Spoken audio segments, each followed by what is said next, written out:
Hey guys, welcome back to my channel. If you're new here, my name is Gabby Pinkerton. I am a destination wedding planner for adventurous couples and educator. I specialize in attracting your ideal client through Pinterest.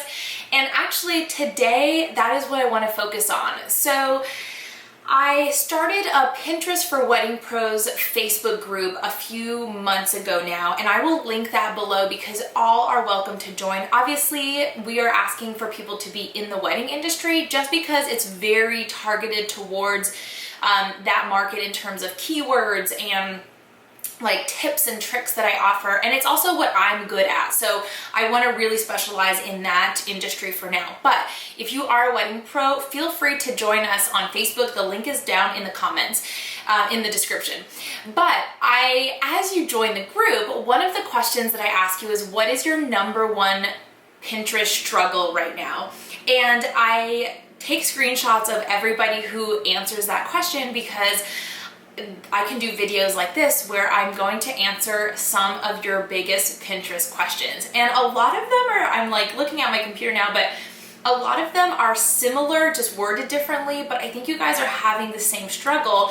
And I want to answer them today, but I also do blog posts about these. So if you prefer to read answers to this, then I will put a blog post. I will actually just link to my blog below and you guys can look through. There's tons and tons of resources, free downloadable guides to help you out, templates, stuff like that. So without further ado, I'm going to answer 3 of the biggest Pinterest questions you guys have.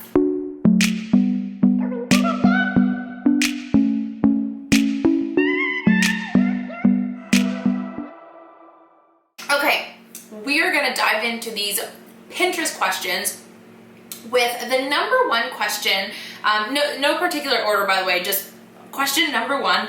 How do I find time to dedicate to Pinterest? This is a good one because when I first started on Pinterest, the platform was telling you had to pin something like 50 to 75 pins a day. Nobody has time for that. I mean, even back then, I feel like I was making things up to try to pin it, but it wasn't productive. It wasn't pins that were going to relevant boards. Like the content wasn't quality content. I was just trying to mass produce pins. So luckily, Pinterest smartened up a little bit. They changed their algorithm, and right now they're recommending that you only do 5 to 10 great pins. And so if you are new to the platform, right now you can create a regular pin, which is just an image. Sometimes people just do a straight up image, especially if you're in the wedding industry. A beautiful image can very well capture your ideal client, but you can also add text overlay on it. So you can do that, just like a standard pin. You can also do a video pin. So think of it in kind of an Instagram way. Video pins are like video Instagram stories in a way, but it's one video. So you don't swipe through anything necessarily. It's an animation. And for some people, what works really well is just having one part of an image animated. So if you guys remember, there's an app, I think it's called Pixel Loop, where you would see like a waterfall image and then the water would start to move. That's like an animation on top of an image. So Pinterest sees that as a video, right? Because there is movement. So you guys can do either a video of something and keep it like 5 seconds. People lose interest very quickly. Or you could just do an animation of some part of an image. So that would be a video pin.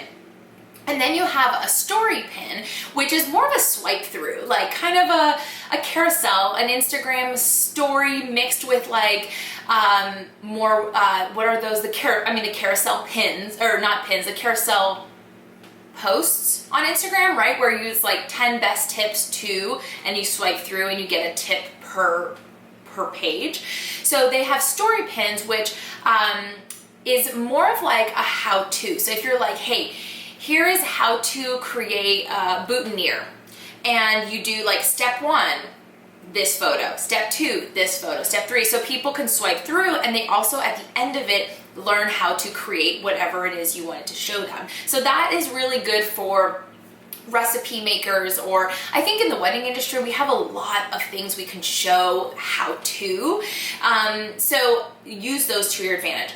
And I kind of went on a tangent, but all that to say that those are kind of 3 ways you can create content on Pinterest. And remember, you only need to really have 5 good quality items on Pinterest, 5 good quality pins. So maybe for you that means 3 standard pins, maybe 1 video pin and 1 story pin if you can really make that happen. I know that's a lot more content creation, but if you just want to stick to 5 standard pins, by all means. If you're just getting started, that is the way to do it. Now, of course, Pinterest and its algorithm, they really are pushing people to be more creators. So they want us to use the platform in an Instagram kind of way to create content that stays there. So story pins, video pins, all that, they're really pushing right now. So if you want to use Pinterest to your advantage, that's the direction we're going in. However, if you want to get traffic to your website, by all means, start with 5 really good images and standard pins.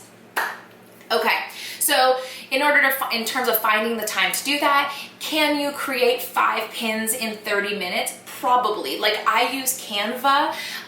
They have templates already set up for you guys. So it's very, very easy. I will link my referral link to Canva below. I used the free version for a very long time, but I just recently upgraded to the paid version because I had access to more stock images. I had access to like more animations that were made, like already created that I didn't have to record, better fonts, stuff like that. So I think it's like $6 a month or something like that. So anyway, link to that below, super easy, even if you just want to use the free version.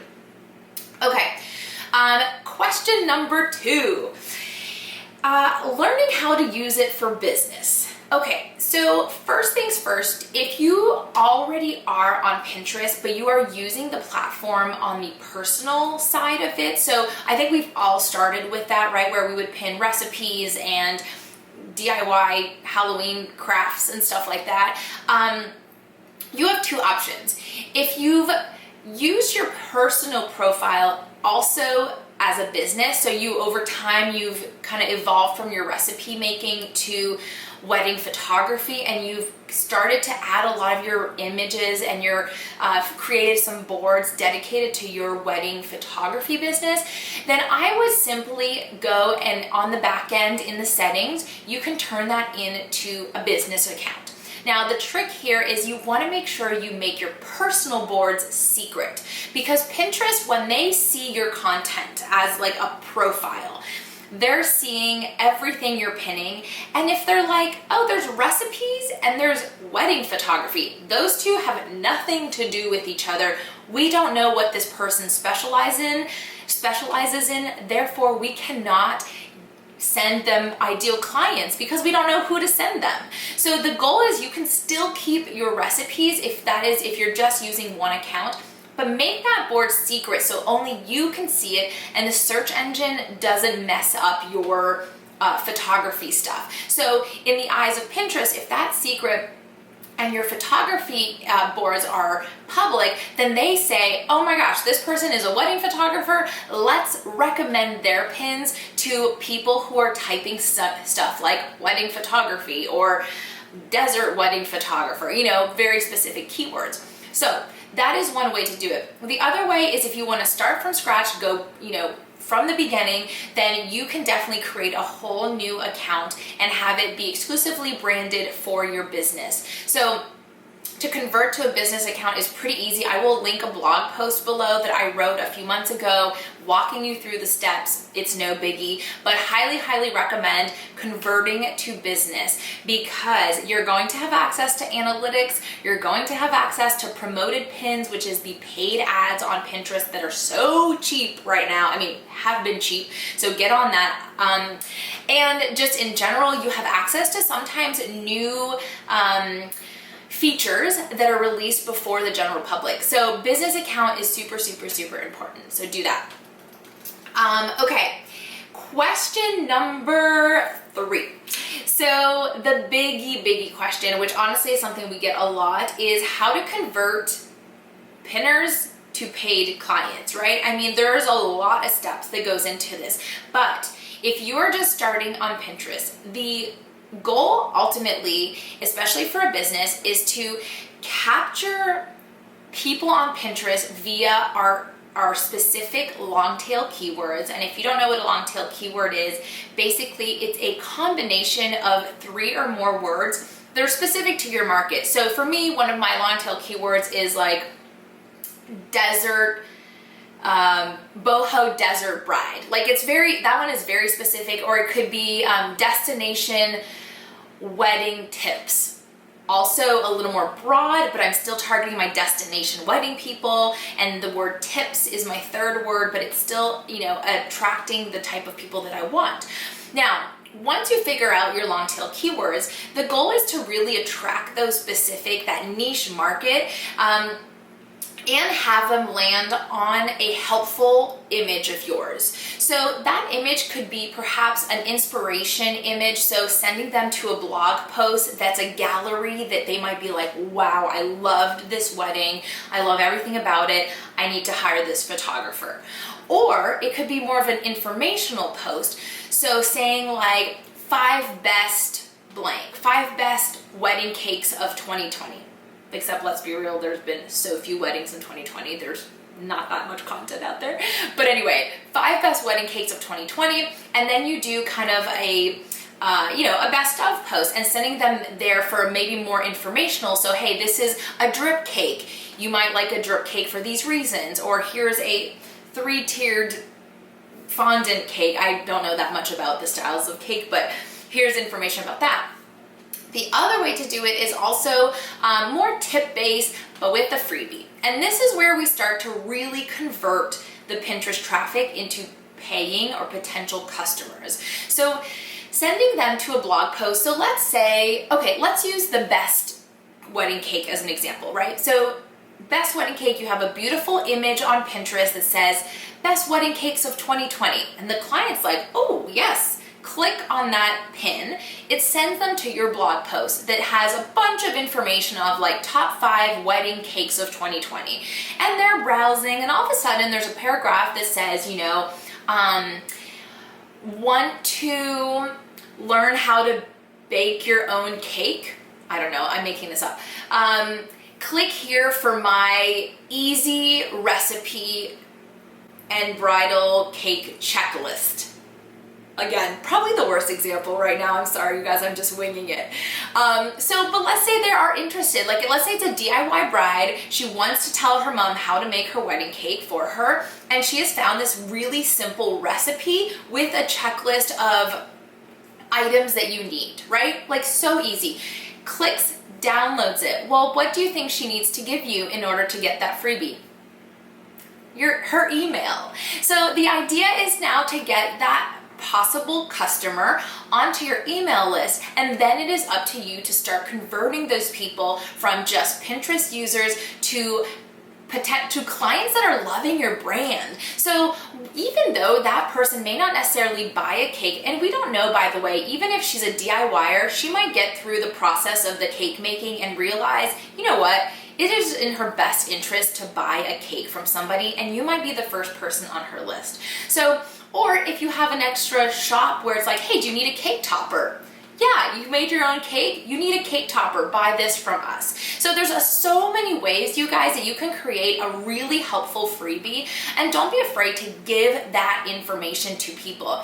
And don't hold back. Like, truly give that information to people, and don't think that they're not going to book you or hire you. You are still going to stay on their minds, and hopefully you have a sequence of emails that goes out to them every few days where you can either add additional helpful tips or lead them to another page where you convert more. Maybe it's Instagram, maybe it's your blog, another blog post, maybe you have an e-course. Send them to something that's going to keep them engaged. So I'm not saying it's going to work for everybody, but a lot of the times that is the best way. And once you get somebody on your email list, you guys, that is where you truly own their email, if that makes sense. And as opposed to social media platforms where if they disappear, they're gone. Your information and your clients are gone. So try to get them onto your email list.